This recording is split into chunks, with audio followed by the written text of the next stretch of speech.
നമസ്കാരം. സംഗീത ലോകത്തേക്ക് പോകാൻ ആഗ്രഹിക്കുന്നത്, അതുമാത്രമല്ല പാട്ട് പാടാൻ വേണ്ടി ഒരു അവസരത്തിന് ഒരു പ്ലാറ്റ്ഫോമിന് വേണ്ടി കാത്തിരിക്കുന്ന എൻ്റെ പ്രിയ പ്രേക്ഷകർക്ക് NTV ഒരുക്കുന്ന ഗൾഫ് ഗേറ്റ് പിയാനോയുടെ ഇന്നത്തെ എപ്പിസോഡിലേക്ക് ഏവർക്കും ഹാർദമായ സ്വാഗതം. അപ്പോൾ നമുക്ക് ഇന്നത്തെ എപ്പിസോഡിൽ ഞാൻ എന്താണെന്ന് വെച്ചാൽ MG രാധാകൃഷ്ണൻ സാർ എല്ലാവർക്കും അറിയാം, സീനിയർ ആയിട്ടുള്ളൊരു മ്യൂസിക് ഡയറക്ടറാണ്. അപ്പോൾ അദ്ദേഹത്തിൻ്റെ ഗാനങ്ങൾ കൊണ്ട് നിറഞ്ഞതാണ് നമ്മുടെ ഇന്നത്തെ ഈ എപ്പിസോഡ്. അപ്പോൾ ഏവരും സുഖമായിട്ടിരിക്കണു എന്നൊക്കെ വിചാരിക്കുന്നു. ഒരാഴ്ചയിലേ കണ്ടിട്ട്, അപ്പോൾ ഒരാഴ്ച എല്ലാവരും സുഖമായിട്ടിരിക്കണു, വേറെ അസുഖങ്ങളൊന്നുമില്ല.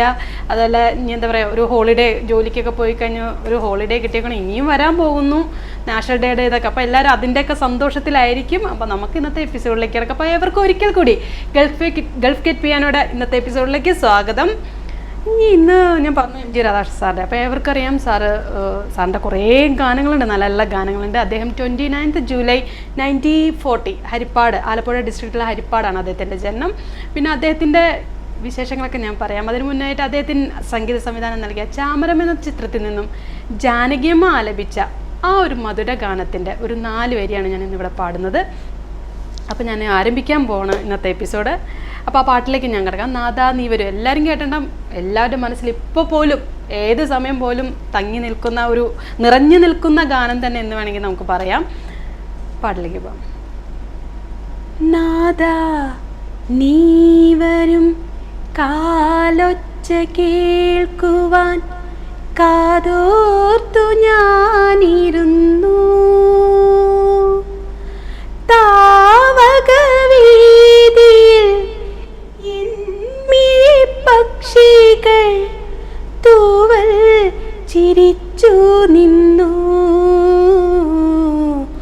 നാദാ നീ വരും, കാലൊച്ച കേൾക്കുവാൻ കാതോർത്തു ഞാനിരുന്നു, താവകവീതിയിൽ പക്ഷികൾ തൂവൽ വിരിച്ചു നിന്നു. നാദാ നീ വരും, കാലൊച്ച കേൾക്കുവാൻ.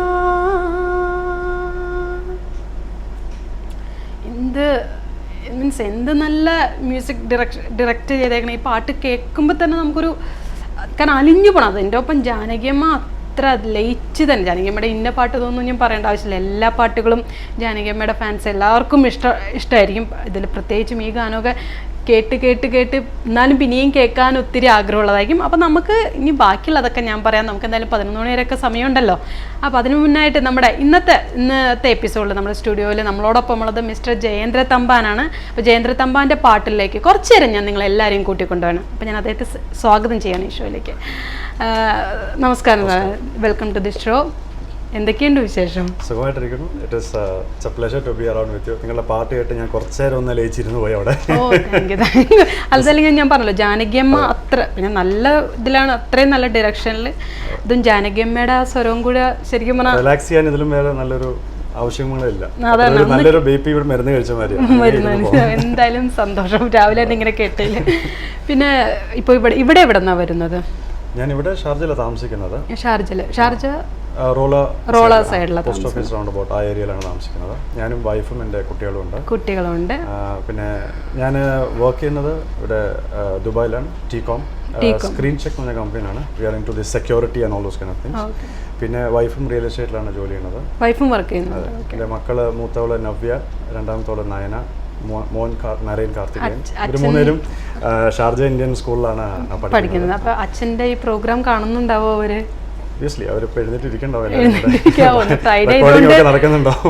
റെക്കോർഡിംഗ് ചെയ്തിട്ടുണ്ടാവില്ല. അച്ഛൻ വരുമ്പോ കളിയാക്കാൻ വേണ്ടിയിട്ടായിരിക്കും അച്ഛൻ എന്തൊക്കെയാ പറഞ്ഞെന്നുള്ളത്, കുറ്റങ്ങളും തെറ്റുകളൊക്കെ. പക്ഷെ അതൊരു രസം അല്ലെ, പിള്ളേരുടെ വായിൽ നിന്ന് അത് കേൾക്കുമ്പോഴും അല്ലെ, നല്ലതാണെങ്കിലും ചീത്തയാണെങ്കിലും അച്ഛൻ. അതന്നെ. പിന്നെ ഇപ്പൊ ഇവിടെ UAE വന്നിട്ട് കുറെ വർഷമായ? ഒരു 16 years UAE വന്നിട്ട്.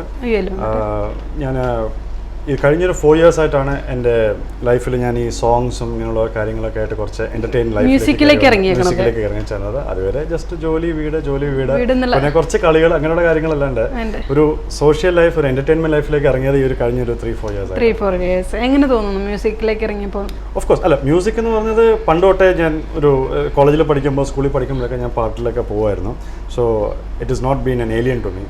ഇപ്പോൾ വന്നിട്ട് ഈ കൂടുതലായിട്ട് ഇപ്പൊ ഞാൻ 96.7 കുറച്ച് ഇത് ചെയ്തിരുന്നു, ജിംഗിൾസ് അതുമാതിരി ആഡ്സ് ചെയ്തിട്ടുണ്ടായിരുന്നു. പിന്നെ ഇവിടെ വന്നിട്ട് ഇപ്പൊ ഇന്നത്തെ ഇങ്ങനെ ഒരു പ്രോഗ്രാം, പിന്നെ ഓഫീസിലും ഇതുപോലെ എന്തെങ്കിലും കൾച്ചറൽ ഫെസ്റ്റിവൽ പ്രോഗ്രാം അങ്ങനെ പാർട്ടിസിപ്പേറ്റ് ചെയ്യുന്നു. അപ്പൊ എന്തായാലും എനിക്കും കൊതിയായി ഒരു ജയേന്ദ്രന്റെ ഒരു പാട്ട് കേൾക്കാൻ. ഏത് പാട്ടാണ് ഞങ്ങൾക്ക് വേണ്ടി പാടുന്നത് ആദ്യമായിട്ട്? ഞാൻ ആട്ടക്കലാശം എന്നുള്ള സിനിമ 1983 രവീന്ദ്ര മാഷിന്റെ ഒരു ഗാനമാണ്. ഒരു പഴയ ഒരു പാട്ടാണ്, പതിയൊന്നും ആദ്യം റേഡിയോയിലൊന്നും വരാറില്ല. മലരും കിളിയും നല്ല സോങ് തന്നെ പാടിക്കോളൂ.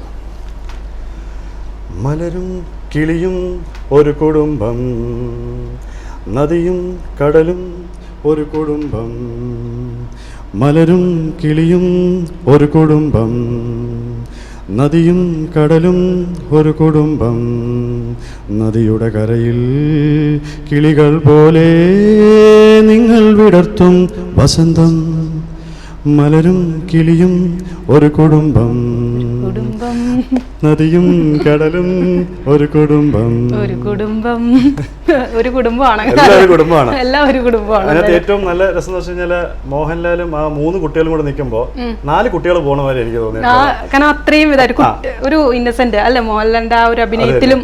ഇപ്പൊ ഞാനും എന്റെ 3 മക്കളും എന്നുള്ള ഒരു ഫീലിംഗ് ആണ് എനിക്ക് അതായിരിക്കും ഈ പാട്ട് തന്നെ ആദ്യമേ സെലക്ട് ചെയ്തത്. പ്രേക്ഷകർക്ക് മനസ്സിലായിട്ടുണ്ട് എന്താ കാരണം എന്നുള്ളത്. അപ്പൊ ഇവിടെ ജോലി ചെയ്യുന്ന ടീകോം അവിടെ എന്ന് പറഞ്ഞാൽ 16 വർഷം അല്ലെ? 16 വർഷം യു എയിൽ. അപ്പൊ ആദ്യമേ തുടങ്ങിയുള്ള വർക്ക് ചെയ്യുന്നത് അവിടെ തന്നെയാണോ? അതോ ഞാൻ സോഫ്റ്റ്വെയർ ലൈനിലായിരുന്നു തുടങ്ങിയത് ഇവിടെ. അവിടെ നിന്ന് അങ്ങനെ ഒരു ഹാർഡ് പ്രോഡക്റ്റ് ലൈനിൽ കയറി, കോപ്പിയേഴ്സ് അങ്ങനെയുള്ള സാധനങ്ങൾ വിറ്റു. അത് കഴിഞ്ഞിട്ട് പിന്നെ അങ്ങനെ ഞാനൊരു ഡിസ്ട്രിബ്യൂഷൻ ലൈനിലേക്ക് ഇപ്പൊ കയറി. ഞാൻ ആക്ച്വലി ഹാൻഡിൽ ചെയ്യുന്നത് ID കാർഡ് പ്രിന്റേഴ്സ് ആണ്. അതുമാതിരി ഈ ടൈം അറ്റൻഡൻസ്, ആക്സസ് കൺട്രോളിൻ്റെ മെഷീൻസ്, ഇതൊക്കെ I work on the outside UAE market.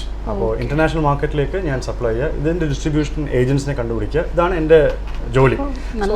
I keep travelling a lot, so it's nice. Enjoy ചെയ്യുന്നു. പോകുന്ന സമയത്തൊക്കെ ഞാൻ ഒരു കരോക്കയുടെ ഇൻസ്ട്രുമെന്റും ഒക്കെ ഉണ്ട്. അപ്പോൾ എൻ്റെ HOD ഉണ്ട്, ഒരു ഷാജി അബ്ദുൽ ഖാദർ, മൂപ്പരൊക്കെ തന്നിരിക്കുന്ന ഒരു ചെറിയൊരു ഐറ്റം ഉണ്ട്. അതുമായിട്ട് ഞാൻ ഇങ്ങനെ പോകും. രാത്രി കിടന്ന് ഇരിക്കുന്ന സമയത്തൊക്കെ പാട്ട് പാടുക, തന്നെ പണി. എന്തായാലും ഒരു റിലാക്സ് ആണ് മ്യൂസിക് അല്ലേ? എത്ര പ്രഷറുള്ള സമയത്ത് നമുക്കൊരു മ്യൂസിക് കേൾക്കുമ്പോൾ സത്യം. പക്ഷെ ആദ്യമായിട്ട് ഇങ്ങനെ മ്യൂസിക് പാടാൻ വരുമ്പോൾ ഒരു ടെൻഷൻ ഇല്ലായിരിക്കില്ല. അത് ആർക്കും ഇപ്പൊ ഈ ഇരിക്കണം ഞാൻ പോലും എത്ര നല്ല ആദ്യത്തെ കുറച്ച് അത് എല്ലാവർക്കും ടെൻഷൻ ഉണ്ട്. പക്ഷെ ഇതൊരു സുഖം, ഒരു രസമാണ് അല്ലേ? കാരണം നമ്മൾ സാധാ ഒരു ഫ്രണ്ട്ലി ആയിട്ട് സംസാരിക്കുന്നു, കുറച്ചു നേരം പാട്ടിന് വേണ്ടി ചെലവഴിക്കുന്നു അല്ലേ? ഇനി അടുത്ത പാട്ട് ഏതാണ് ഞങ്ങൾക്ക് വേണ്ടി പാടുന്നത്?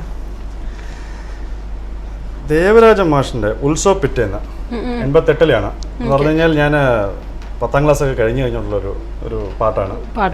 എനിക്ക് ആ സിനിമ കാണാൻ ഇതുവരെ എനിക്ക് ഇൻട്രസ്റ്റ് തോന്നിയിട്ടില്ല. കാരണം മോഹൻലാലിന്റെ ആ ഒരു എനിക്ക് ഞാൻ ഒരു ലാൽ ഫാനാണ്.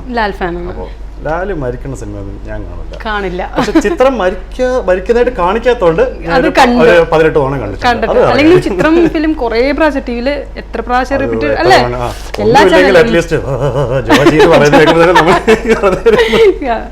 എനിക്ക് തോന്നുന്നു വല്ല മിമിക്രി വല്ല അങ്ങനെ വല്ലതുണ്ട്. ഇങ്ങനെ ഇപ്പൊ കാണിച്ചതുകൊണ്ട് എനിക്ക് പെട്ടെന്ന് തോന്നിയതാട്ടോ. അത്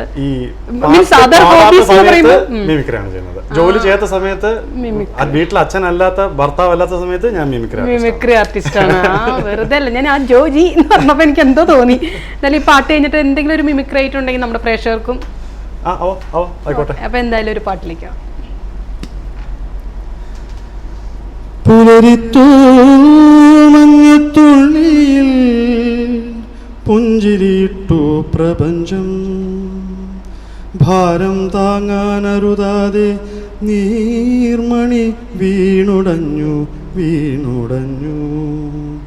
പുലരിത്തൂ മഞ്ഞത്തുള്ളിയിൽ പുഞ്ചിരിയിട്ടു പ്രപഞ്ചം, ഭാരം താങ്ങാനരുതാതെ നീർമണി വീണുടഞ്ഞു. നല്ലൊരു ഗാനം തന്നെ. ഇത് കേട്ട് കഴിഞ്ഞാല് കണ്ണുനീര് വരാത്ത ഒരാൾക്ക് പാട്ടുമായിട്ട് യാതൊരു ബന്ധമില്ലെന്ന് അർത്ഥം. ഇപ്പോൾ താങ്കൾ നേരത്തെ പാടിയ പാട്ട് കേട്ട് കഴിഞ്ഞപ്പോൾ ഞാൻ ഒരു 2 സെക്കൻഡ് ഒന്ന് കണ്ണടച്ച് ഞാൻ ഇരുന്നു. അതേമാതിരി ഈ പാട്ട് കേൾക്കുമ്പോൾ അപ്പോൾ തന്നെ കണ്ണ് നനയും. കാരണം എന്താ അറിയോ, അത്ര ആ വേർഡ്സ് മീനിങ് ഡെപ്തും അത്ര ഡെപ്താണുള്ളത്. ഞാൻ ഇന്നലെ രാത്രി 11:30 ഇരുന്ന് ഈ പാട്ട് എഴുതിയപ്പോൾ എൻ്റെ കണ്ണിന്ന് ഒരു പൊടി അങ്ങോട്ട് വീണു. കാരണം എന്താ അറിയോ, ആ സീനൊക്കെ ഓർമ്മ വന്നു. അല്ല ആ സീനും എല്ലാം അയ്യോ.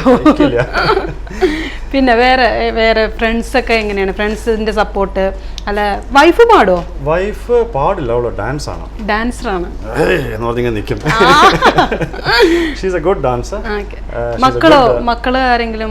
എല്ലാ മക്കളും ഡാൻസ് ആയിട്ടുള്ള എല്ലാവർക്കും. പാട്ടിലേക്ക് ആരും ഇങ്ങോട്ട്? പാട്ടിലേക്ക് പാടും, അത്യാവശ്യം എല്ലാവരും പാടും. ഞാനും അത്യാവശ്യം പാടുള്ളൂ. അപ്പൊ എല്ലാവരും ആ ഒരു രീതിയിൽ. പക്ഷെ ഡാൻസ് അങ്ങനെയല്ല, എന്റെ മക്കൾ വളരെ നന്നായിട്ട് ചെയ്യും. അവർ പഠിക്കുന്നുണ്ട്, ഇവിടെ കേരളയിലാണ് പഠിക്കുന്നത്. അതിന് വേണ്ടിയിട്ട് തന്നെ ഗുഡ് ആറ്റ് ഇറ്റ്. എല്ലാം എന്റെ ഓഫീസിലെ എന്തെങ്കിലും പ്രോഗ്രാംസ് ഒക്കെ വരുമ്പോൾ അവർ തന്നെ ആയിരിക്കും അവിടെ പ്രോഗ്രാം ഉണ്ടാവും. അവർ ചോദിക്കും വേണോട്ടോ അങ്ങനെ. ഇപ്പൊ പറഞ്ഞില്ലേ ഈ പാട്ടുകളെല്ലാം, അപ്പൊ ഇപ്പൊ പഴയ പാട്ടുകളാണ് ഇപ്പൊ പാടിയത്. ഇനിയിപ്പോ പുതിയ പാട്ടുകൾ അത് കേൾക്കാറുണ്ടോ? അതോ കൂടുതൽ താല്പര്യം ഇപ്പൊ ഈ 1890s ആ പാട്ടുകളോടാണോ, അതോ ഇന്ന ഡയറക്ടറുടെ പാട്ടുകൾ കേൾക്കണം? രവീന്ദ്രൻ മാഷിന്റെ പാട്ട് എന്ന് പറഞ്ഞാൽ അതൊരു പ്രത്യേക ഭംഗിയുള്ള പാട്ടുകൾ തന്നെയാണ്. അതൊരു വേറൊരു, അത് യേശുദാസിന്റെ ആ ശബ്ദം കൂടെ ആകുമ്പോഴേക്കും. പിന്നെ ഞാൻ ഈ രാവിലെ ഒരു 2 മണിക്കൂർ വീട്ടിൽ നിന്ന് ഓഫീസ്, അതുപോലെ വൈകുന്നേരം ഓഫീസിൽ നിന്ന് വീട്. വൈകുന്നേരം ഓക്കെ ടെലിഫോൺ കോൾസും അതൊക്കെ ആയിട്ട് കാറിൽ പോകും. പക്ഷേ രാവിലത്തെ ഒരു സമയം പാട്ടിന് വേണ്ടി ഞാൻ അങ്ങനെ മാറ്റി വയ്ക്കാറുണ്ട്. ഈ പഴയ പാട്ടുകളല്ലാണ്ട് പിന്നെ എനിക്ക് ഏറ്റവും ഇഷ്ടപ്പെട്ടിരിക്കുന്ന പഴയ പാട്ടിന്റെ റെൻഡിഷൻസ് ഇപ്പോൾ കുറെ തായ്ക്കോടൻ ബ്രിഡ്ജൊക്കെ വന്ന് ചെയ്തിട്ടുണ്ട്.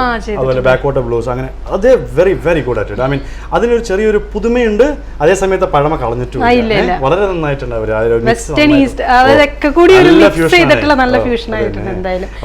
ഇനി എന്തായാലും ഞാൻ പാട്ട് ചോദിക്കുന്നതിന് മുന്നേ, കാരണം നമുക്ക് എന്തായാലും ചെറിയൊരു മിമിക്രി ആർട്ടിസ്റ്റ് ആണ്, ചെറിയ 2-3 ഇതിന്നൊക്കെ ഞാൻ മനസ്സിലാക്കിയെടുത്ത്. അപ്പൊ എന്തെങ്കിലും ഒരു ഐറ്റം മീൻസ് എന്തെങ്കിലും നമ്മുടെ പ്രേക്ഷകർക്ക് വേണ്ടി, ഒപ്പം ഇവിടെ ഇരിക്കുന്ന സുചിത്രയ്ക്കും വേണ്ടി. മിമിക്രി എല്ലാവരും നമ്മളെല്ലാം ലൈഫിൽ മിമിക്രി ആർട്ടിസ്റ്റാണ്. അച്ഛൻ മക്കളോട് പറയും, ഭാര്യ ഭർത്താവിനോട്, അല്ലെങ്കിൽ ഭർത്താവ് ഭാര്യയോട് പറയും, ഓഫീസിൽ ബോസ് എംപ്ലോയിയോട് പറയുന്നു നിങ്ങൾ ഇന്ന വേർ ചെയ്യണം അന്ന വേർ ചെയ്യണം. അപ്പോൾ നമ്മൾ എന്തിനെ അനുകരിക്കാൻ ശ്രമിക്കുന്നോ അതൊക്കെ മിമിക്രിയാണ്. ഓക്കെ, അപ്പോൾ നമ്മൾ അറിഞ്ഞും അറിയാതെയും ചെയ്യുന്ന ഒരു തൊഴിലാണ് മിമിക്രി. ഇപ്പം നമ്മൾ ചെയ്യുന്നത് വെച്ചാൽ ഇപ്പോൾ ആരെങ്കിലും പോലെ സംസാരിക്കൂ, ആരെങ്കിലും ആയിട്ട് സംസാരിക്കൂ, ആരെങ്കിലും ആയിട്ട് ഇരിക്കൂ, ഇതൊക്കെ പറയുമ്പോഴേക്കും മിമിക്രി ആയി കഴിഞ്ഞു. അനുകരണം അതാണ് ജീവിതത്തിലെല്ലാം രാവിലെ തൊട്ട് വൈകുന്നേരം വരെ. അതുകൊണ്ട് ഞാൻ ഇതൊരു പ്രത്യേക ഒരു കഴിവായിട്ട് ഞാൻ കാണുന്നില്ല. പിന്നെ അത് എക്സ്പ്രസ് ചെയ്യാവുന്ന ഒരു കഴിവ് കുറച്ച് ദൈവം എനിക്ക് തന്നിട്ടുണ്ട്. അതുകൊണ്ട് ഒരു ട്രയൽ മാത്രമാണിത്. ഏറ്റവും ബെസ്റ്റ് ആയിട്ട് ഏതാണ് എന്നുള്ള ജയേന്ദ്രൻ തോന്നുന്നത്? ഞാൻ ചില വേദികളെ അനുകരിക്കുന്ന ഒരു ഭാഗം എന്ന് പറയുന്നത്, ജയറാം ഒരിക്കൽ ഒരു പ്രോഗ്രാം അവതരിപ്പിച്ച് ഇത് കാണിക്കണ്ടായിരുന്നു, ക്യാ ബോൽത്തി തും എന്ന് പറഞ്ഞിട്ട്. അതിങ്ങനെ എല്ലാവരും ഇങ്ങനെ അവരവരുടെ ഓരോ നടന്മാരുടെ സ്റ്റൈലിൽ കാണിക്കുന്നതായിട്ട് എനിക്ക് അതാണ് ഏറ്റവും ബെസ്റ്റ് ആയിട്ട് തോന്നുന്നത്. കാരണം ഞാൻ ഇതിന് വേണ്ടിയിട്ട് ഇറങ്ങിത്തിരിക്കാത്തതുകൊണ്ട് ഇത് പറഞ്ഞാൽ വെച്ചിട്ട് ഞാൻ ഇങ്ങനെ മാക്സിമം എല്ലാ സ്റ്റേജിലും അവതരിപ്പിക്കുക. അതൊക്കെയാണ് എൻ്റെ ഒരു ചെറിയ. അപ്പോൾ പെട്ടെന്ന് നമുക്ക് ഒരു 2-3 നടന്മാർ നോക്കാം. ക്യാ ബോൽത്തി തും സുന ആരെങ്കിലും കണ്ടെങ്കിലോ, ഘൂമേങ്കെ ഫിരേങ്കെ നാച്ചേങ്കെ ഗായെങ്കെ യഷ് കരേങ്കെ. ഷീലേ ഇതിൻ്റെ മുമ്പിൽ വന്നിട്ട് ഒന്ന് ചിരിക്കൂ. അങ്ങനെയല്ല, ആ കലാഭവൻ മോണി ചിരിക്കുന്നത് പോലെ ആ പൊട്ടിച്ചിരിക്കൂ. അങ്ങനെ നസീറിൻ്റെ അത്. പിന്നെ ഇപ്പം അതല്ലാണ്ട് മരിച്ചുപോയ മറ്റൊരു നടനുണ്ട്, ക്യാ ബോൽത്തി തും സുന ആരെങ്കിലും കണ്ടെങ്കിലോ, ബാക്കിയുള്ളത് പറയാൻ ആനക്കാട്ടിൽ ഈ പച്ചൻ വരും. സോമന്റെ സ്റ്റൈല്. പിന്നെ മരിച്ചുപോയി, ട്രെയിനിൽ മരിച്ചുപോയിട്ട് ആരും അറിയാതെ മരിച്ചുപോയ വേറൊരു നടനുണ്ട്, ആരെങ്കിലും കണ്ടെങ്കിലോ എന്ന് പറഞ്ഞിട്ട് അദ്ദേഹത്തിൻ്റെ ഒരു സ്റ്റൈല്.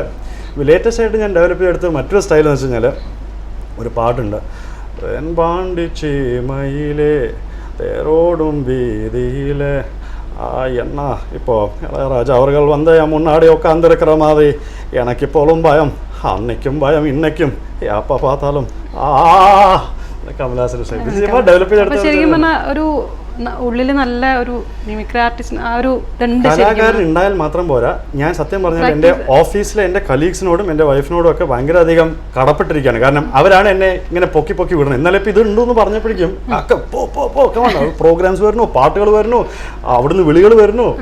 അവരെന്നെ ഒരുപാട് പ്രോത്സാഹിപ്പിക്കുന്നു. അപ്പൊ എന്തായാലും അല്ലേ, അവർക്ക് ഒരു പ്രത്യേക നന്ദി പറയണം. അല്ലെങ്കിൽ ഇന്ന് ഇപ്പൊ ഈ ഒരു ആളിവിടെ ഉണ്ടാവൂലേ, ഇരിക്കണ്ടാവില്ല.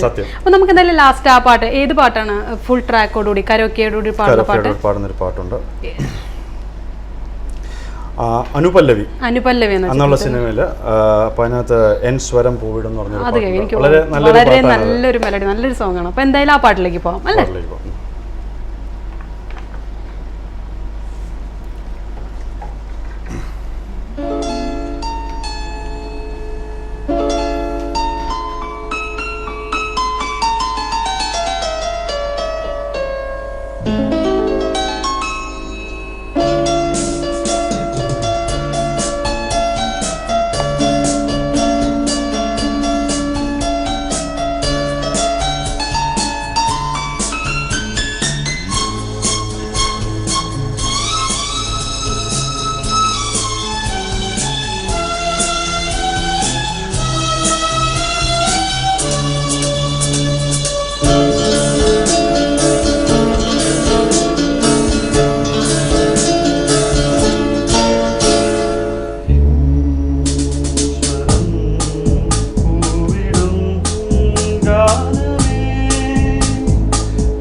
സ്വരം പൂവിടും ഗാനമേ ഈ വീണയിൽ നീ അനുപല്ലവി, നീ അനുപല്ലവി.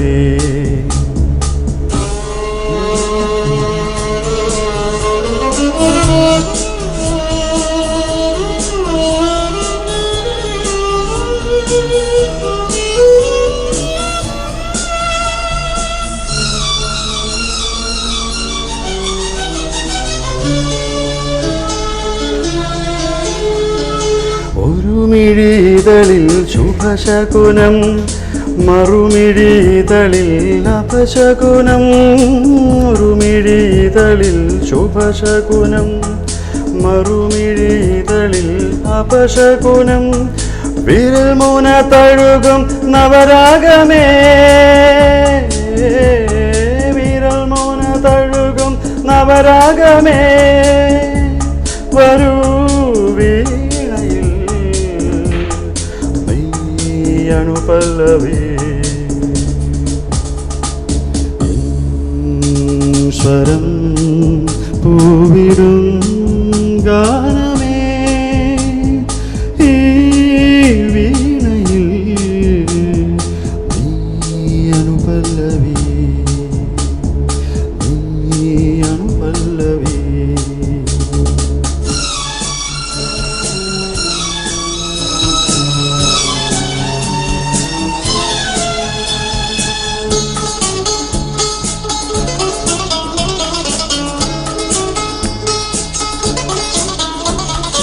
ഇനിയൊരു ശിശിരം തളിരിടുമോ, അതിലൊരു ഹൃദയം കതിരിടുമോ. ഇനിയൊരു ശിശിരം തളിരിടുമോ, അതിലൊരു ഹൃദയം കതിരിടുമോ. കരളുകളുരുകും സംഗീതമേ, കരളുകളുരുകും സംഗീതമേ. വരൂ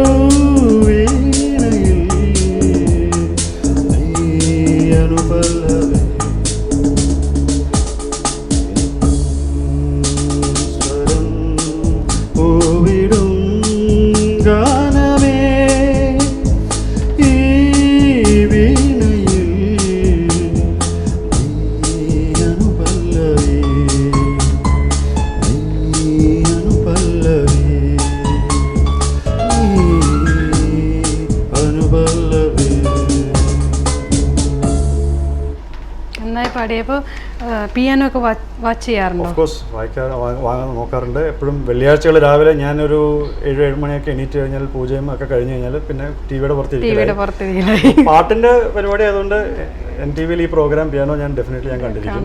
പിന്നെ അപ്പോഴേക്കും വൈഫൊക്കെ വരും, പിന്നെ എല്ലാവരും മേളമായി, പിന്നെ അടുത്ത പരിപാടിയിലേക്കൊക്കെ പോയി. അപ്പോൾ എന്തായാലും വൈഫിനോടും കുട്ടികളോടൊക്കെ അന്വേഷണം പറയാം. പിന്നെ പാട്ടിനോടൊപ്പം കുറച്ച് മിമിക്രി ഒക്കെ കാണിച്ച് ഞങ്ങൾക്ക് കുറച്ച് നേരം ഒന്ന് രസിപ്പിച്ചതിന് ഒത്തിരി നന്ദി പറയുകയാണ്. എല്ലാവരുടെ പേരിലും ഞാൻ നന്ദി പറയണം. അപ്പോൾ ഇനിയും കാണാമെന്ന പ്രതീക്ഷയോടെ നമുക്ക് എല്ലാവരോടും അന്വേഷണം പറയാം, ഫ്രണ്ട്സിനോടും ഫാമിലി എല്ലാവരോടും അവസരം തന്നതിൽ നന്ദി.